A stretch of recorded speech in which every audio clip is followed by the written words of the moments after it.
huge pressure coming from the United States for Europe and Canada to take much more responsibility at NATO, in particular when it comes to Ukraine. For the Europe conversation, I catch up with Dutch Defence Minister Ruben Brekelmans. He tells me that the United States will no longer chair the Ukraine Defence Contact Group, and also how the Netherlands will have to have some serious conversations about increasing their spending on defence. Ruben Brekelmans, Minister for Defence for the Netherlands, thank you very much for joining us on the Europe conversation. Thank you. Now, we're here at NATO for the Ukraine Defence Contact Group meeting. This was always chaired exclusively by the United States, but now it's being chaired by the UK and Germany. Has the US permanently walked off the pitch when it comes to this? Is it going to be consistently only European-led? Because that is a symbolic as well as a practical change. It has been taken over, the chairmanship has been taken over by Germany and the UK. I think it's very important that we all decided to continue the UDCG, the Ramstein Group, a cooperation of more than 50 countries to support Ukraine. I think it's also important that the United States remains involved.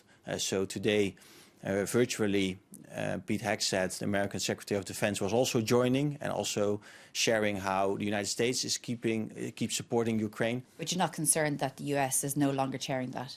The United States has clearly stated also today that they remain committed in their support to Ukraine, that they keep delivering what they promised.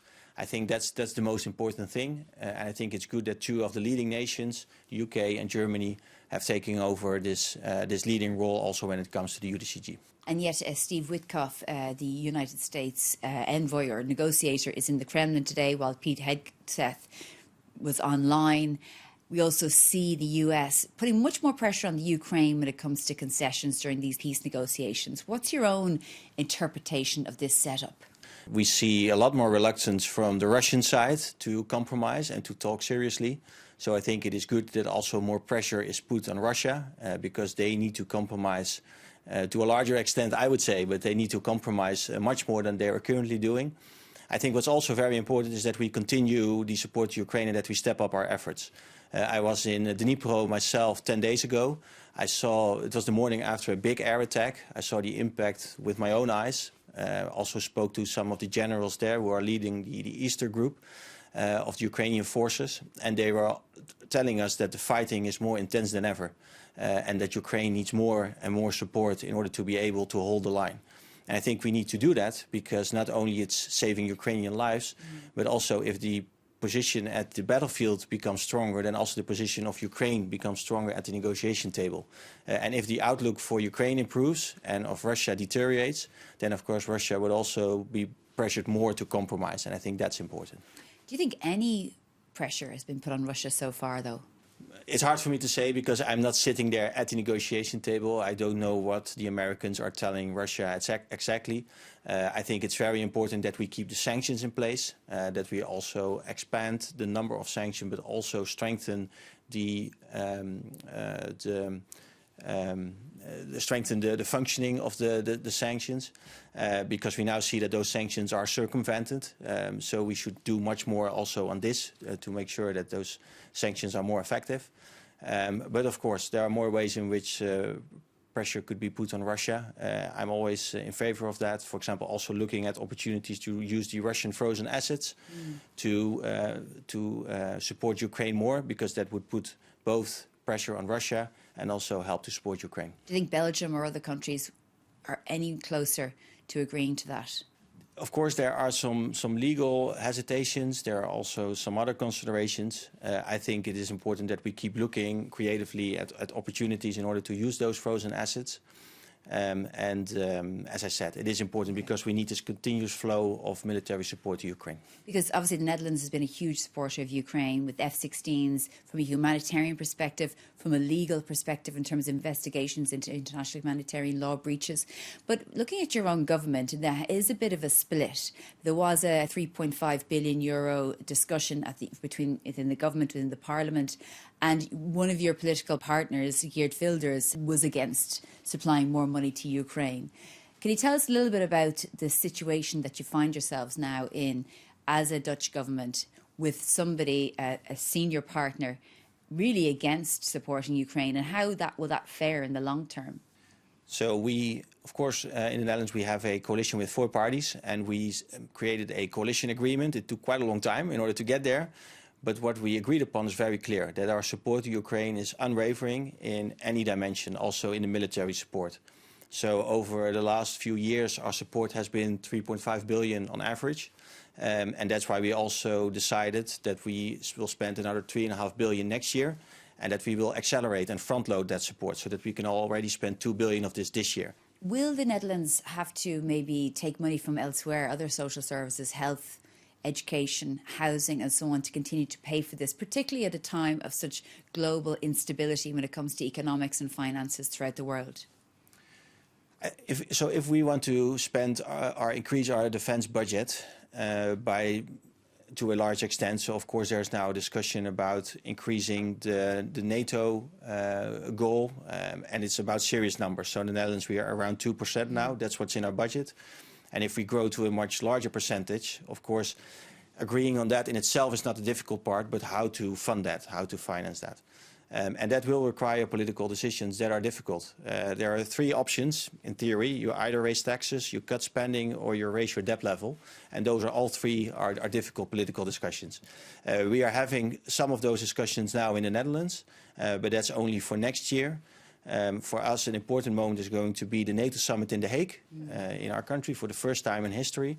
With the 32 countries, we need to agree upon a new NATO defence investment pledge, a new percentage. What would you think is the best option? Do you think that maybe this financial mechanism within the coalition of the willing might be something that the Netherlands could borrow off, or do you think the money should come from taxes? Because obviously the Americans are saying 5%. Maybe it'll come down to 3.54%, but it's still more than double what you're paying already. What would your preference be? So I think it is important that in every country, whether it's any NATO member, NATO ally, or any EU member, every country needs to have this political discussion. So if we want to increase our defense spending, what type of political choices need to be made in order to fund that? And that's not easy for any of us, but we all need to have these national discussions, also in the Netherlands. And for me, it's hard to predict what comes out of it. And of course, there are EU instruments that can support in this. But the lion's share of this should take place on a national level. Do we know any more in relation to this potential reassurance force or peacekeeping force or whatever that might look like after your meetings with the coalition of the willing? Obviously, I know the Netherlands would be involved in it in some way, but do we know what it might look like and whether Europe could be there for a backstop to support Ukraine with the absence of the United States? Yeah, so I think the military planning has taken place over the last few weeks, so it's now becoming more clear how a potential European involvement can look like. But what we do still see is that, you know, the coalition of the willing consists of around 30 countries, and different countries still have different interpretations on how such a military engagement should look like, what the objective is, what the mandate should be. How it would relate to a potential monitoring mission, which is something separate, but should take place at the front line. Could it happen without the security guarantees of the United States? Could Europe and the coalition of the willing and other countries stand in for Ukraine in a way that Ukraine has been failed for so many times? We need to have the United States on board in the sense that they are playing a central role now in the negotiations. They are playing a key role when it comes to European security and also, of course, when it comes to the support of Ukraine. So they need to be on board in some way. I think what we should do now is make sure that we have a clear plan, that European countries can also say, okay, this is what we can bring to the table, and then specifically have the conversation with the United States on what their role is going to be. But it's too early still to say more details about this because there are still many different ways in which the United States can be involved. The Netherlands is trying to boost its military or expand its military, and you sent out this questionnaire to 18 to 27-year-olds. What are you trying to achieve by sending out a questionnaire to young people about potentially joining the military? What would be the objective here? The objective would be to have people think about whether they would be interested to join the military or whether they would do a, as we call it, a service year. So it's a 1 year in which young people can get to know our military.